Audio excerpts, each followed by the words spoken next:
forward in the semester. I know you've heard this over and over and over again, but apparently it's not sticking because we're having some issues. Now here's what we're seeing. Okay, here's the issues going on. Number one,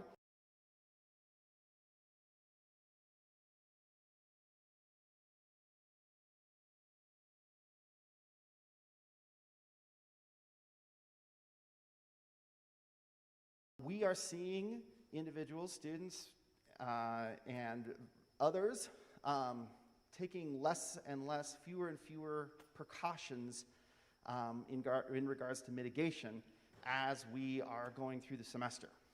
And number three, I can tell you this from personal experience in the ensembles that I direct, that I have observed wonderfully intelligent and level-headed individuals completely lose their mind over this, because there's a big difference between, oh, somebody's got it in some other dorm or some other state or some other country.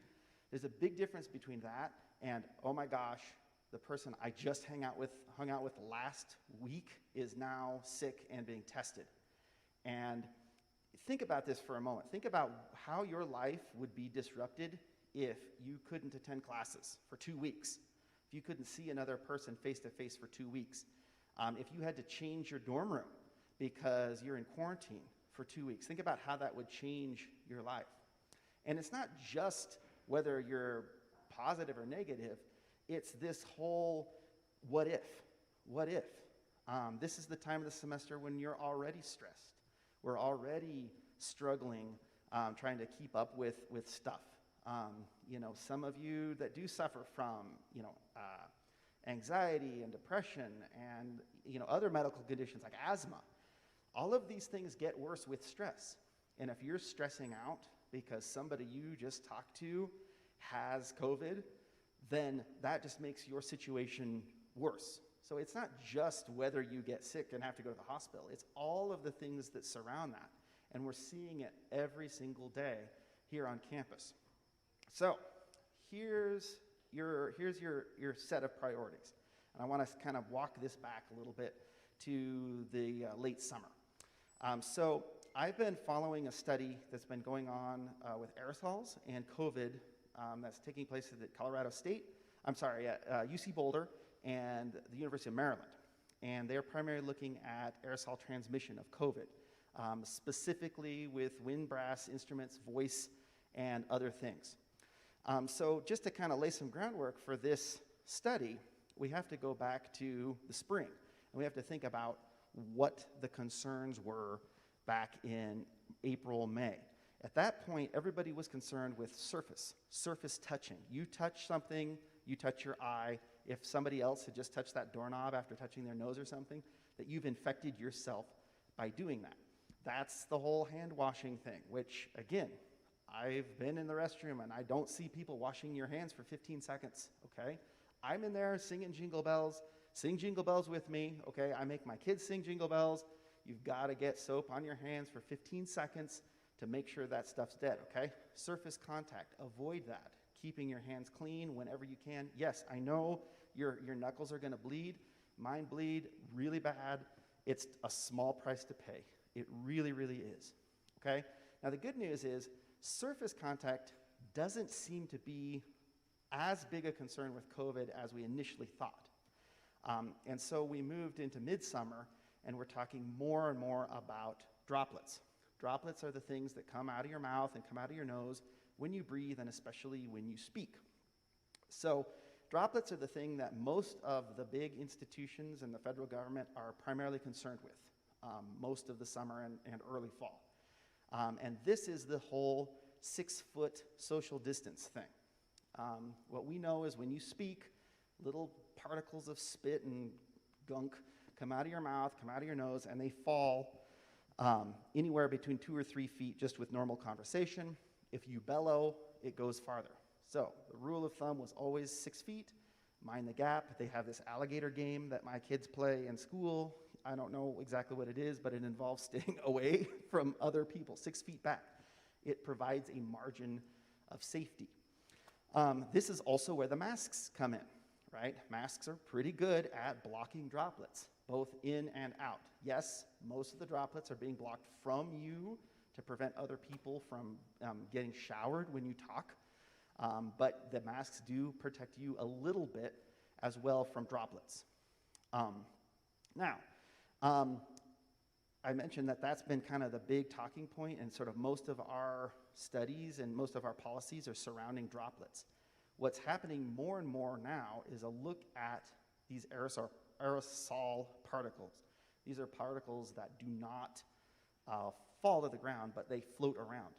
And they are produced when you talk, when you sing, certainly when you play a wind or brass instrument. And the thing to remember about aerosol particles is it's not just like, oh, you spit on me, I've received a bunch of your saliva, now my system has to deal with it. But aerosol particles accumulate over time. So it's not just a one-time dose, it's how much are you breathing in throughout a class or throughout an ensemble or throughout game night at your friend's house or whatever, okay? The masks are not quite as effective with aerosol particles because most of those can go through the mask, but again, they do help. And this is the big thing when it comes to masks and mitigation. There is no safe way to hang out with anybody, to attend any classes, to be in any ensemble. There's no 100% safe way to do that. But what we can do is we can reduce the risks of exposure one thing at a time. Staying away from each other, staying 6 feet back, wearing masks, trying to stay outside as long as possible, not overfilling a room so aerosol particles can't build up. All of those things reduce your likelihood of exposure. And what we're talking about now, and you're going to start to see more and more of these curves, I know, in the next few weeks, and we're so done with curves. But now the curves that everybody are talking about is how well your body responds to potential infection when it gets into your system, okay? There's a set of naturally occurring things in your body that help get rid of potential infections. For example, you can't really get COVID by eating it, okay? Your saliva, your stomach acid takes care of that pretty well. Okay, that's a natural defense in your body. You do get it by inhaling it or getting it in your mucous membrane somehow, okay, because that defense isn't there. But you do have a built-in response that can handle a certain viral load before it overwhelms your defenses and then takes root in your body. That's what we're trying to reduce. We're trying to reduce that viral load that you are going to get in a normal exposure situation, okay?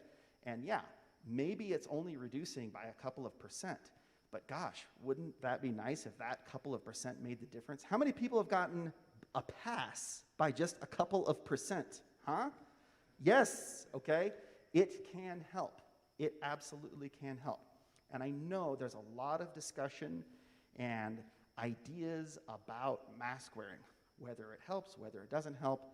I've had students tell me that their healthcare provider is saying that masks don't really do anything.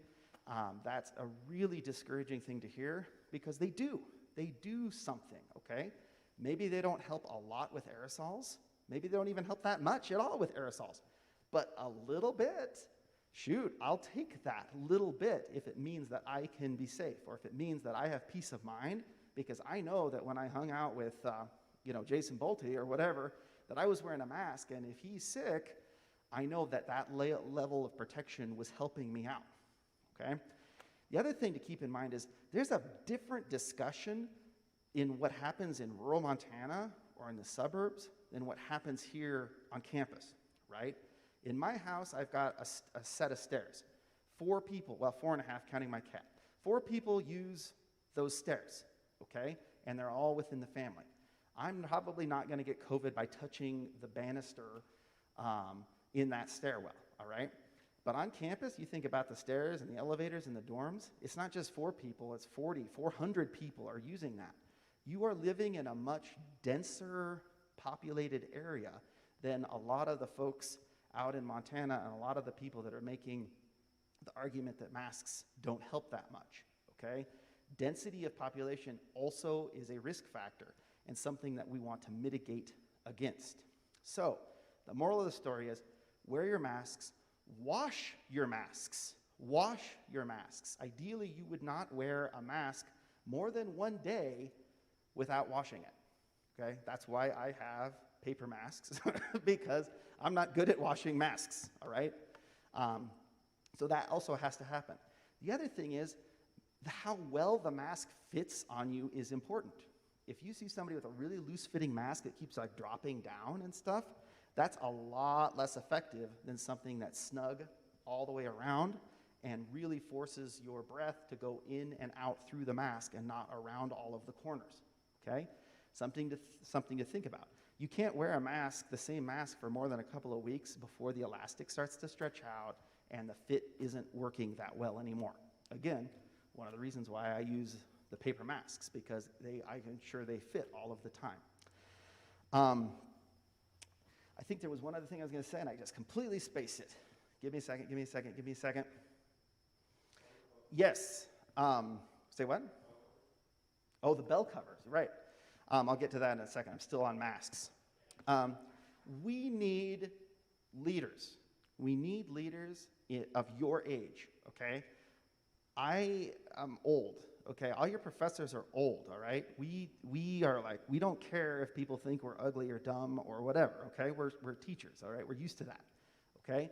We need 18-year-olds and 19-year-olds and 21-year-olds being leaders and going to events wearing a mask and holding your head up and saying, yes, I'm a musician, I'm wearing a mask, I'm okay with it, okay? Nobody's going to remember you as the dorky mask wearer, all right? That's like a middle school thing, and even so, I don't think that's a thing anymore, okay? We need folks like you to take a step and say, hey, this is the thing that makes sense. This is what is shown to be effective. I'm going to take care of myself and my colleagues, my teachers, by wearing this mask when I go and hang out and when I do things. Now, Dr. Bolte asked me about the bell covers. I'm talking more specifically the winds and brass players now, but going back to this study of aerosol particles and how they're produced, there is a danger that there are a lot of aerosols accumulating in a space based upon wind instruments, voice, and brass. Something having to do with just, blowing into it, blowing over a wet reed, obviously, blowing, through your vocal folds, all that sort of stuff. That is a wet surface, and that's going to pick up that moisture, and then you have aerosols out in the air. What we want to do is mitigate the number of aerosols that are in the air and also stop them from blowing into other people's spaces, all right? So the mitigation definitely has to do with fabric over the bells of wind instruments and brass instruments. Brass, this is super obvious. There's only one way for anything to come out of the instrument, and that's right through the bell. We put a bell cover over it. Preferably inside that bell cover, you would have a layer of MERV 13 fabric that would also absorb those aerosols. Again, you're absorbing the aerosols, and you're preventing them from shooting across the room. They're going to stay around you. Yes, you are going to get a big load of your own aerosols, but that's okay because they're your own aerosols. That's totally fine. What we don't want is all the trumpet aerosols to float over to the flute section or vice versa, okay? So having a barrier that also slows them down is important. Woodwind instruments, I know there's a lot of confusion about this because we all know that the sound of woodwind instruments comes out of the tone holes. What we've discovered through the studies is that the aerosol particles follow the wind jet, as they call it. So when you blow through an instrument, most of the wind that you blow through still comes out of the bell, and the aerosols tend to follow that. And then once they escape out of the bell, they tend to rise because the air out of your lungs is warmer than the air around, and it goes up. So again, membrane around your bell definitely absorbs and slows down the wind jet and keeps those aerosols right around you so that when you're indoors, you can stay there longer before the accumulation gets to the point where you have to leave. You've got an example. Dr. Bolte's coming up with, is that your own trumpet? It is not. It's one of the Okay. I heard you play trumpet. I do play trumpet. I've never heard you play trumpet. That's okay. So I just brought a trumpet, one of the ones that the university owns, and just to show you how simple this is. I know that there are some commercially available bell covers out on the market, which you're fine to purchase. I know we're looking into some things for next semester, but as we begin to move inside, and I know that there's some brass and woodwind players who want to use the practice rooms, as well as the ensembles. Looking at as it gets colder, we're all going to have to come up with a bell cover of some sort for wind and brass. One way to do it is this is actually just a piece of MERV 13 filter, which I have in my office, and if anybody wants a 12 by 12 piece, I'm happy to give it to you.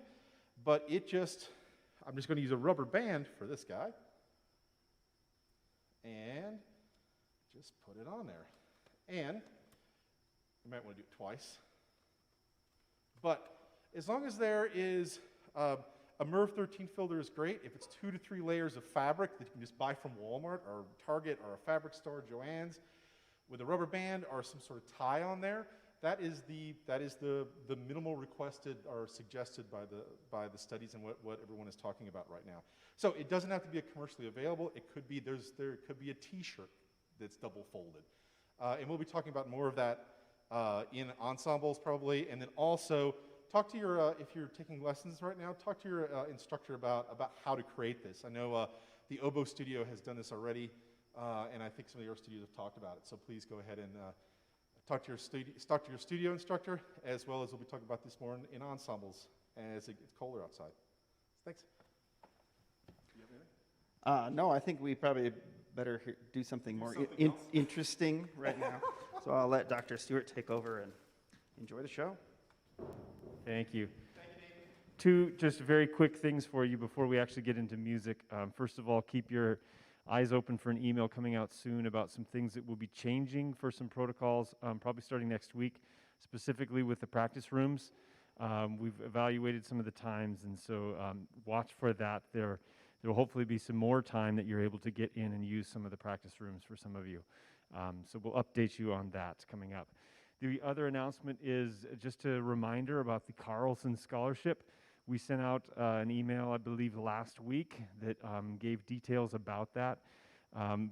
We're just saying this again early in this year so that you can plan for recordings that you need to make and plan for the materials that are in that application process. So if you are interested in applying for the Carlson Scholarship, which can be stacked on any other awards that you might have, be thinking about that now, be talking with your studio instructors about what repertoire would be appropriate for that, or fulfilling the rest of the application materials.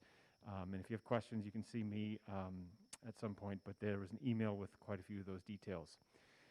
Just a note about the program for today. First up was to be Beth Croy and Julie Gosswiller.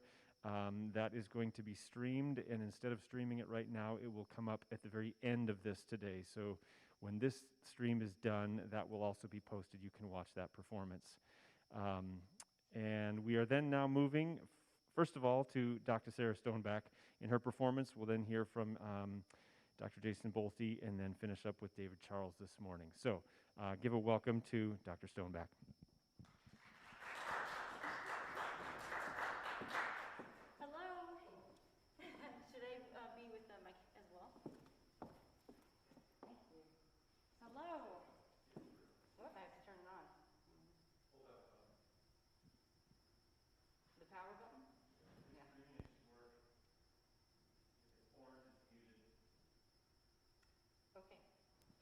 Green, there we are.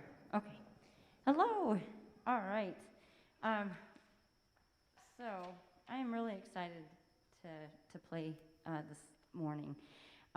Any chance I get now, I jump on it. And I don't have to wear a mask right now, so that's kind of nice as well. Okay, so last spring, when everything was beginning to shut down, a composer friend of mine, Amy Dunker, who is a music professor at Clark University in Iowa, sent out a message on Facebook and said, "Hey, who wants a piece written for them?" And I said, "I do." I was the first one to say, I would love a new piece.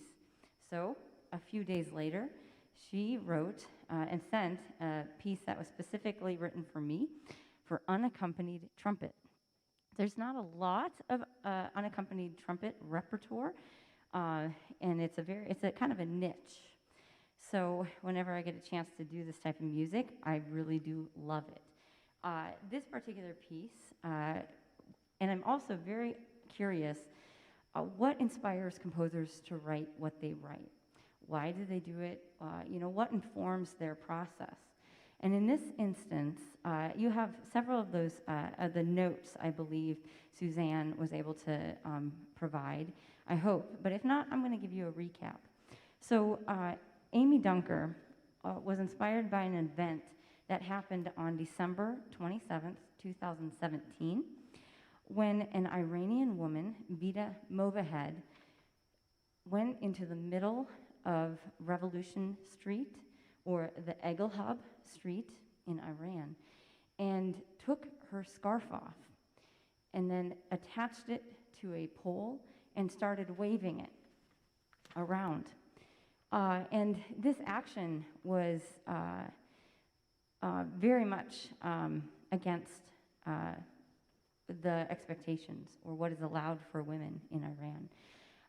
So she was arrested after she did that action, and said that she was arrested on the premise of public corruption. After that event, what took place was a wave of similar activities by other Iranian women. And a lot of them were arrested, and some of them fled the country as well. But it really started a movement.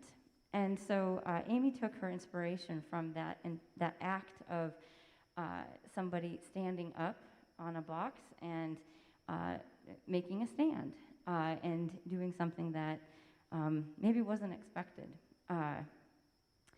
So in this piece, you're going to hear 3 sections. The first section is kind of meant to be the suppression, representing suppression. That middle section is going to be where we're starting to move more notes, get a little more activity, depicting the act of taking the scarf off and waving it in the middle of the public square. And the last part is representing the women following and their story. The melodies here are taken after the maqam, and it's as she puts it, a Western perspective of a traditional Arabic harmonies.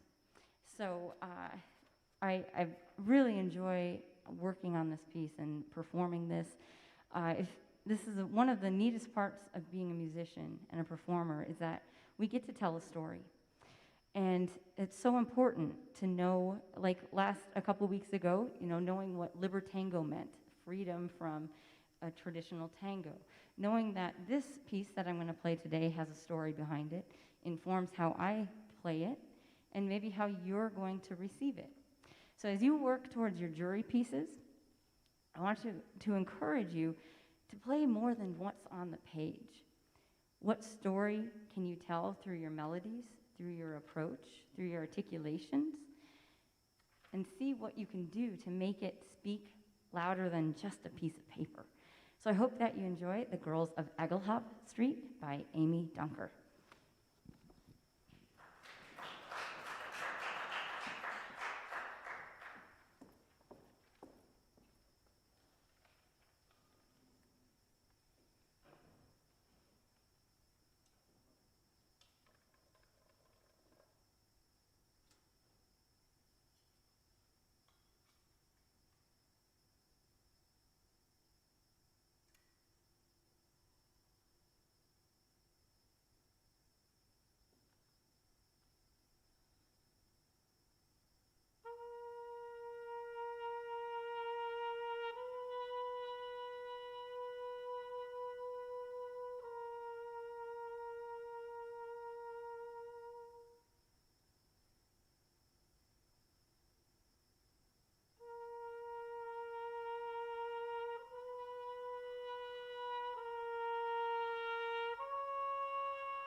Hello?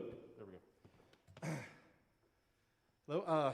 So I'll be playing a piece, well, it actually is improvisation of mine entitled Bloop Bleep. Or actually, it's Bleep Bloop. I forget. It's one of the two. So this piece is, well, I'm going to be performing a modular synthesizer, which is this setup here. And it has I'm using a sequencer, which is this guy. And what it allows me to do is create a rhythmic pattern. This is a 16-step sequencer, so I can create a rhythmic pattern that I can then manipulate over time and change the sounds that are being produced by it and how that rhythmic pattern, and actually a pitch pattern, is being processed within the synthesizer with all the cables and all that, and I'll show you here this in a little bit, and create a piece of music, an improvisation. I'm just going to sort of show you what's going on a little bit up here, if you can see it. There it is.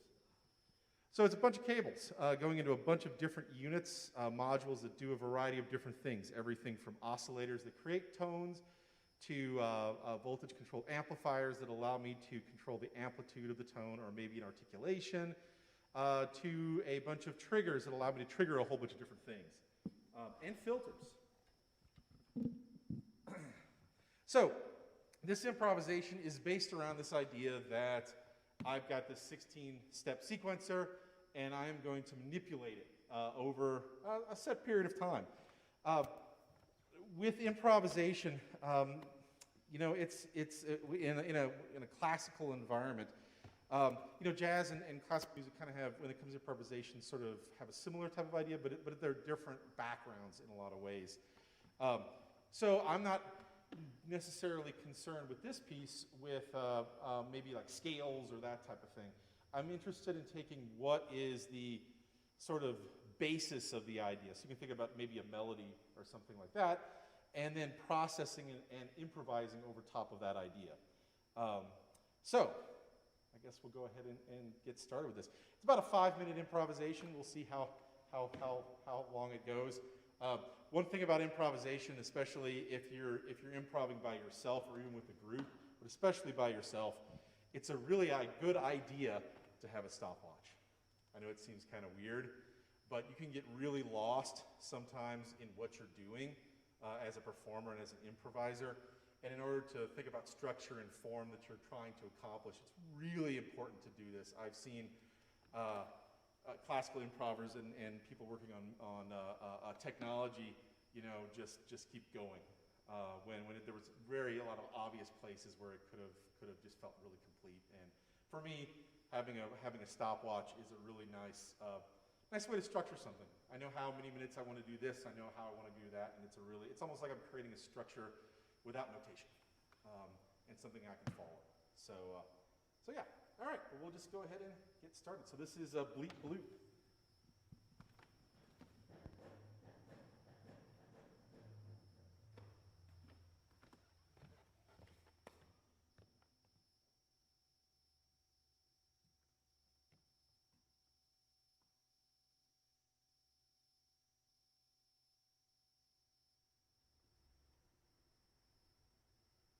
Maybe we'll get started.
I'm glad you were here.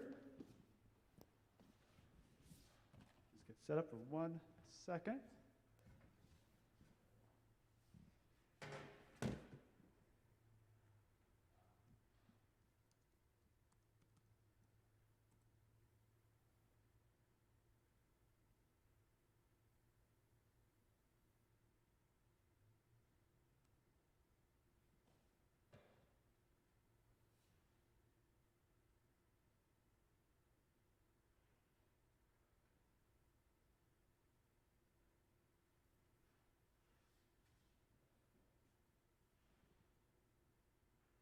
Okay, quick note, Thomas, I may need your assistance with texting me the 10th answer. I'm not sure if my live stream is in real time.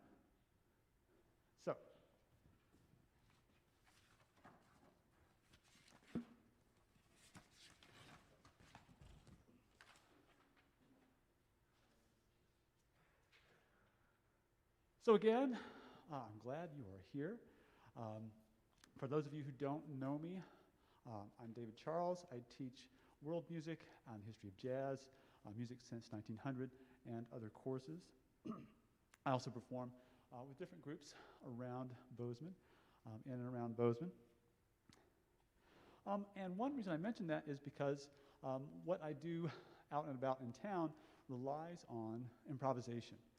It is an essential component of the music I play with other people. And so right now, I want to encourage you to experiment with music on your own instrument, by yourself and with other people. This is important. Explore the sounds of music just purely in an experimental way. And even more importantly, I want you to try to surrender to your own imagination. Now, why am I asking you to do this? Well, partly it's because you could learn something that you didn't know before, both about music and even about yourself. Also, you can become a stronger musician. Even if you never improvise as a performer, you can benefit from practicing improvisation on your instrument. So, now why should you surrender to your imagination? Think about everything you've learned. Think about all of your experiences. Think about how vast that is. And so allow your mind to tap into that wellspring of knowledge and wisdom that you've already gotten, and make use of it. You'd be surprised at what is there. Letting your mind freely explore what you already know. So today, I want to try an experiment together. And so I want some input for what I'm about to perform. I need 3 things from you here today. So I'm going to ask you a question, and then I'm going to take the 10th response in the comments. So the 10th response in the comments. And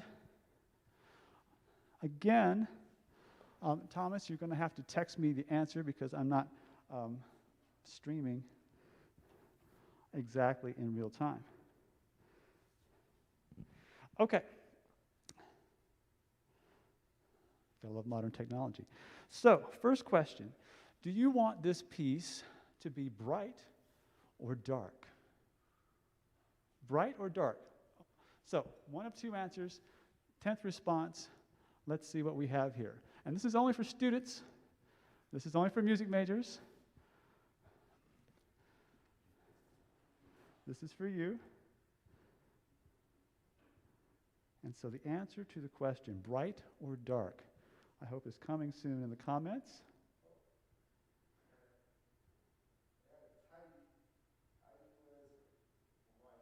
Okay, Heidi has the answer of bright. Okay. So the second question.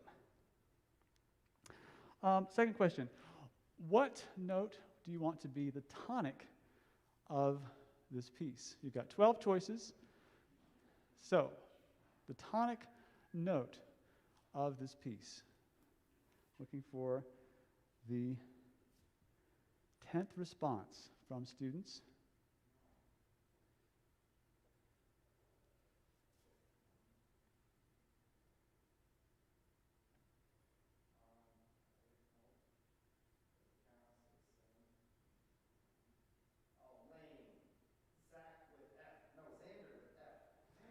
I have Thomas saying D.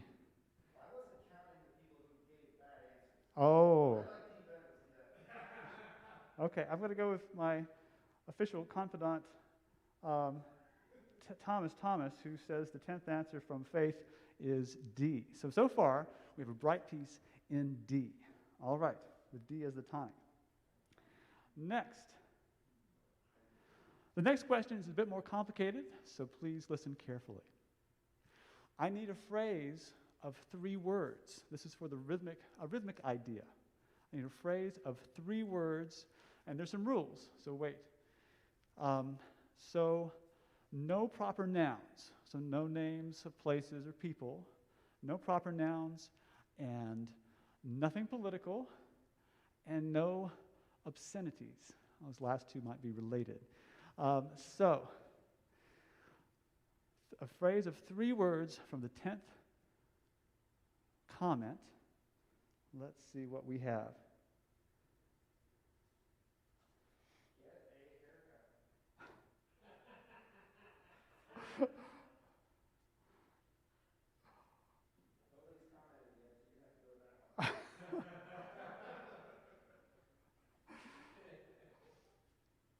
We're having some comments about my hair.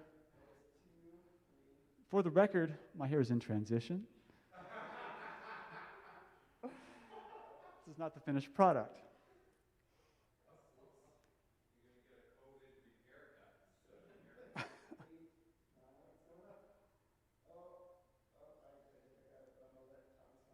Okay, I think Thomas is coming through with the answer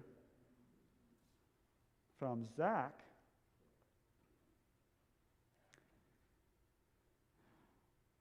Okay, so the first word is just a long sound, and so the phrase is good food. That is the phrase. We'll go with that. All right, thank you so much, Thomas, for that help. I'm going to put my phone on airplane mode, and here we go. Okay.